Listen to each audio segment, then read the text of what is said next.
శ్రీ లలితా పరమేశ్వరి చక్రపురం ఛానల్కి స్వాగతం సుస్వాగతం. ఇదే భగవద్గీత. అపూర్వమాణం అచల ప్రతిష్టం సముద్రం అపహ ప్రవిశంతి యద్వత్.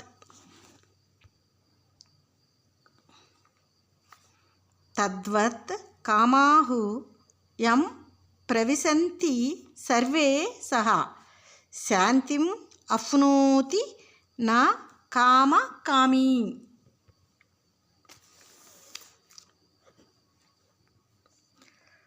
పూర్తిగా నీటితో నిండి ఉన్న సముద్రంలో అనేక నదుల నీరు విరామం లేకుండా ప్రవేశిస్తున్నప్పటికీ సముద్రం చలించకుండా గట్టు దాటుకోకుండా ఉంటుందో అలాగే సాధకుడు అన్ని కామములు తనకై నిలిచి ఉన్నా చలించగా వాటిని విలీనం చేయగలుగుతాడో అతడు ఆత్మతత్వానుసంధాన రూప శాంతిని పొందుతాడు. కామాదులని ఎవరైనా కోరితే వారికి శాంతి ఎప్పటికీ లభించదు అర్జున అని భగవానుడు చెప్తూ ఉన్నాడు. విహాయ కామాన్ సర్వాన్ యః పుమాన్ చరితి నిఃస్పృహః నిర్మమః నిరహంకారః సహ శాంతిం అధిగచ్చతి. ఏ మానవుడు సాధకుడు అన్ని కామాలని విడిచి వాటి స్పృహ లేకుండా కూడా దేనియందు మమకారం లేకుండా దేహేంద్రియాది అహంకారం లేకుండా ఉంటాడో ఆ సాధకుడికి పరమశాంతి పొందుతాడు అని చెప్తూ ఉన్నాడు కృష్ణ భగవానుడు. ఇంకేం చెప్తున్నాడంటే, ఏషా బ్రహ్మీ స్థితః పార్థ ఏనాం ప్రాప్య న విముహ్యతి స్థిత్వా అస్యాం అంతకాలే అపి బ్రహ్మ నిర్వాణం మృచ్చతి. అర్జున, ఇదే బ్రహ్మతత్వమును నిలిచే స్థితి. ఈ స్థితిని పొంది సాధకుడు ఇక మోహాల్ని పొందడు. దేహ వశాన కాలమందు కూడా ఈ స్థితి యందు స్థిరత్వంగా ఉండి బ్రహ్మైక్యతను మోక్షమును పొందుతున్నాడు అని అర్జునుడితో శ్రీకృష్ణ భగవానుడు చెప్తున్నాడు.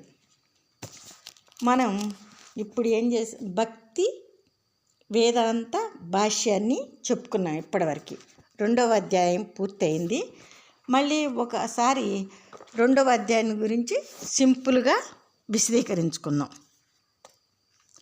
అర్జునుడు ఇరుసేనల మధ్య మాధవుణ్ణి రథముని నిలపమని అడుగుతాడు. అప్పుడు మాధవుడు భీష్మ ద్రోణ తదితర ప్రముఖుల రాజుల ఎదుట 2 సేనల మధ్య రథాన్ని నిలుపుతాడు. అప్పుడు యుద్ధం చేయటానికి వచ్చిన కౌరవుల్ని చూడమని అంటాడు మాధవుడు. వాళ్ళందరినీ అర్జునుడు చూస్తాడు. అప్పుడు యుద్ధంలో వాళ్ళందరినీ చూసి దుఃఖితుడైన అర్జునుడు మాధవుడితో ఈ విధంగా పలుకుతూ ఉంటాడు. భక్తి వేదాంత భాష్యంలో ఈ విధంగా పలుకుతూ ఉంటాడు. యుద్ధంలో మాధవ, నా వారిని చంపి వస్తే ఆ వచ్చిన రాజ్యాన్ని సుఖములు నేను ఎలా సుఖపడతాను? వాళ్ళు లేనప్పుడు నాకు వద్దు. గురుతుల్యులు, పితామహులు, మేనమామలు, మామలు, మనుమలు, బావమరుదులు, బంధువులని వాళ్ళందరూ అన్నీ విడిచి ఐశ్వర్యాలని సంపదలని, భోగాలని, వాళ్ళని విడిచి యుద్ధం చేయడానికి వచ్చారు. వాళ్ళందరినీ చంపి ఇచ్చిన రాజ్యభోగాలు నాకు వద్దు. కులం నాశనం అయిపోద్ది వీళ్ళందరూ చనిపోవటం వలన. కులం నాశనం అవటం వలన కులధర్మాలు నాశనం అవుతాయి మాధవ. అధర్మం కులంలోకి చొరబడుతుంది. కులస్త్రీలు చెడిపోతారు. కులస్త్రీలు చెడిపోతే వర్ణసంకరం జరుగుతుంది. పెద్దలకి, వారి తల్లిదండ్రులకి, తాతలకి జరపవలసిన పిండ ప్రదానం అసలైన వారితో జరపకపోతే వారందరూ నరకంలో పడిపోతారు. వాళ్ళందరూ నరకంలో పడటం వలన వారికి నరకం సంప్రాప్తమిస్తుంది, నాకు నరకం సంప్రాప్తిస్తుంది. వాళ్ళందరూ నా వాళ్ళు మాధవ, నా బంధువులు, నా మిత్రులు, నా వాళ్ళు. ఈ విధంగా మాధవుడు అర్జునుడితో కళ్ళ నిండా నీళ్లు నింపుకుని పలుకుతూ బాణాలతో సహా విల్లును విడిచి దుఃఖిస్తూ రథం మధ్యలో కూలబడ్డాడు. ఇక్కడ కొన్ని మీకు శ్లోకాలు చెప్తా. దేంట్లో